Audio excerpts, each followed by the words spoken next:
Main brush motor. To remove the main brush motor, you need to do as the following steps. 1. Turn the robot over.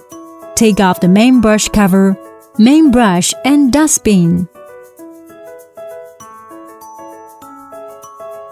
2.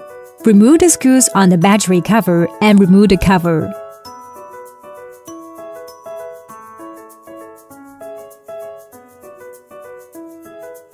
3.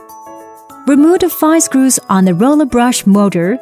Make sure you take the motor up and loosen the cable terminal before you remove the main brush motor. How to put it back? 1. Connect the main brush motor to the cable terminal. 2. Put the main brush motor and tighten the screws.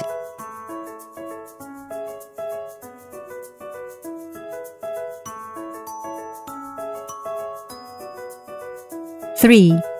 Tighten the screws on the battery cover. 4. Put back the main brush, cover and dustbin.